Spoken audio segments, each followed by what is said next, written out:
Arrumei uma briga enorme aí, continuarei arrumando a briga. A máfia do laudo falso do autismo. Se eu quisesse pegar um lado falando que eu sou autista, eu conseguia.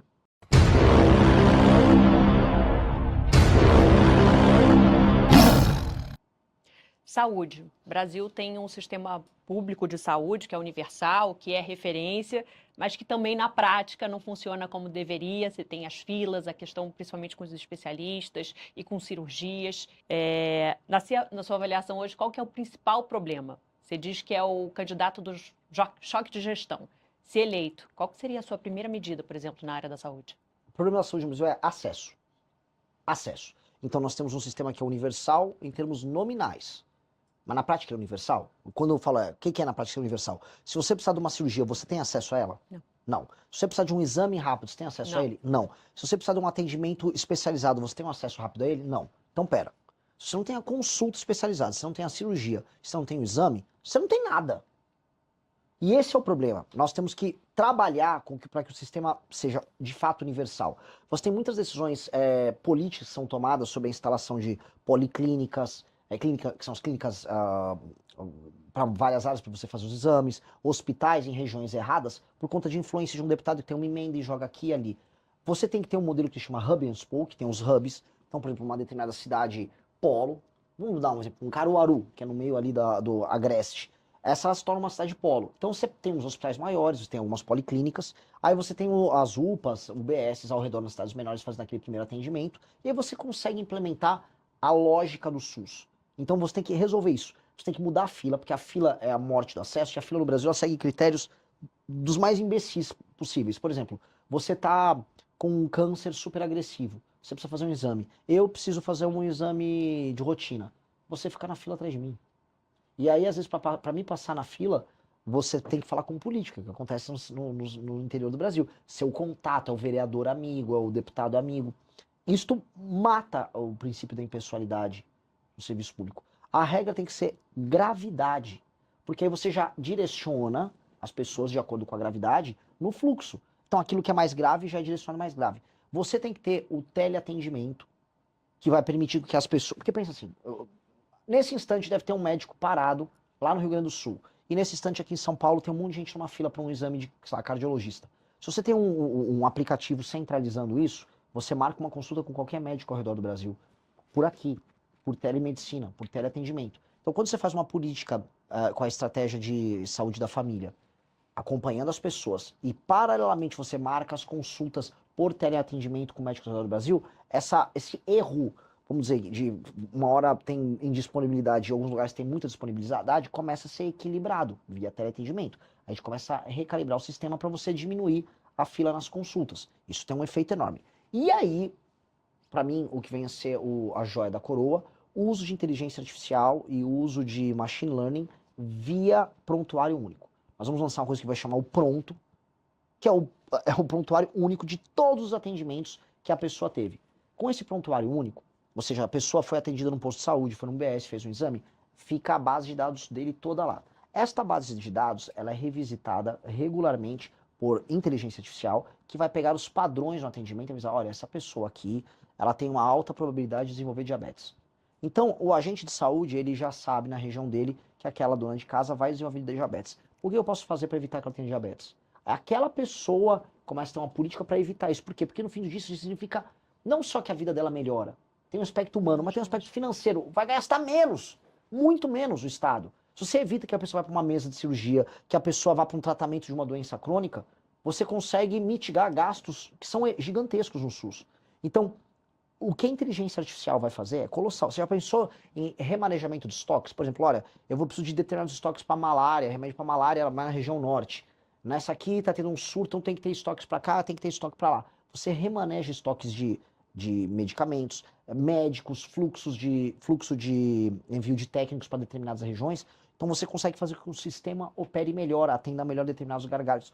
O que a gente vai economizar dinheiro e melhor de atendimento com essa medida, assim, é uma revolução. A grande revolução técnica de gestão do nosso governo é uma revolução na saúde.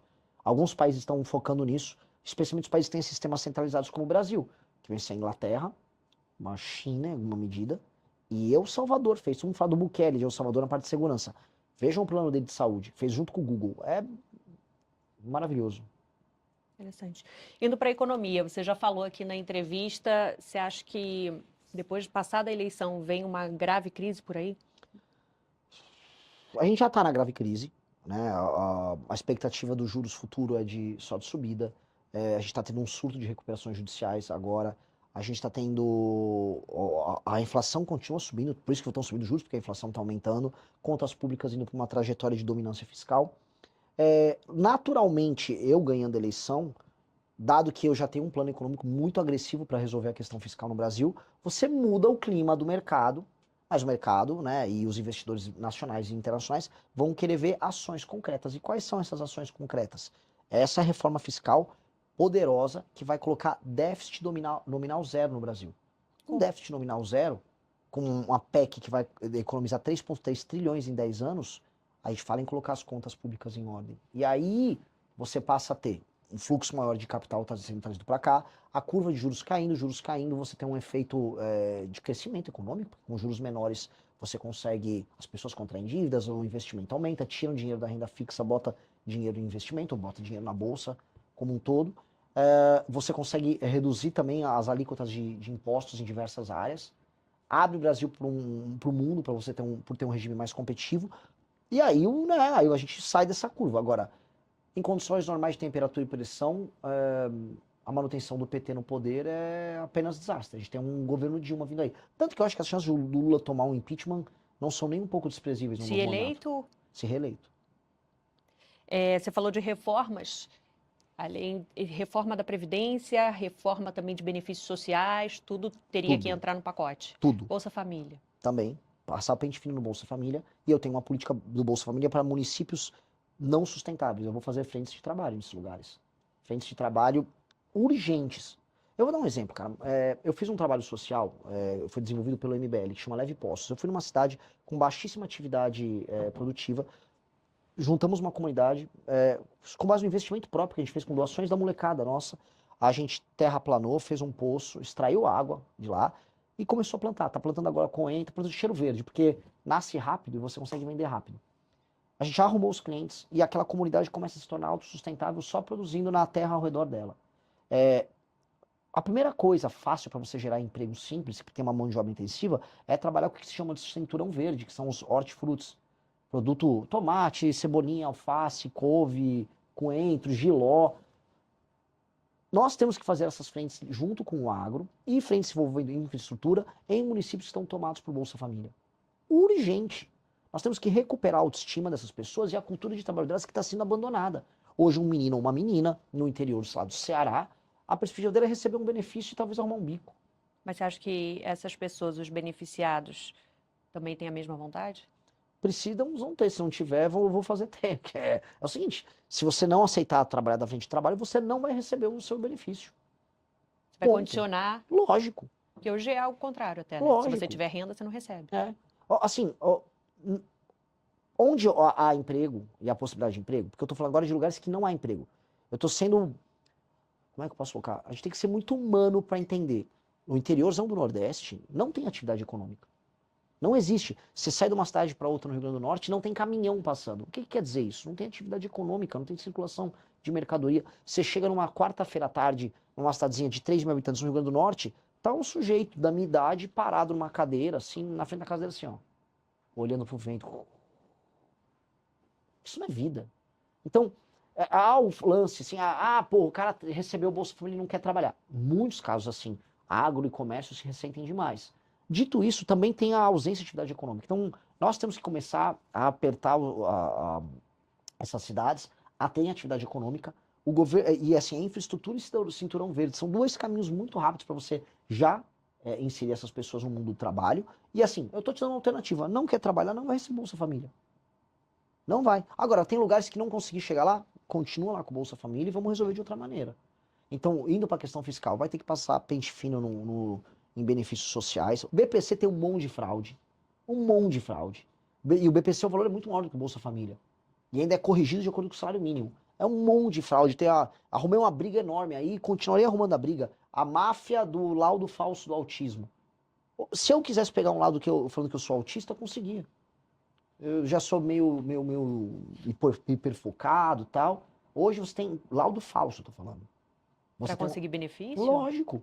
Hoje, com a lei Berenice-Piana, lá de 2012, foi equiparado a outras deficiências o autismo. Então, uma pessoa que é deficiente, por exemplo, pode perder uma perna, perder os movimentos, ela não paga imposto na hora de comprar um carro. Faz sentido, aquela pessoa, né, é todo um esforço que ela tem para ter aquele carro. Aí um autista, nível 1, que consegue um laudo malandro e não paga imposto para comprar. Pô, isso é injusto. Com todo mundo na cadeia.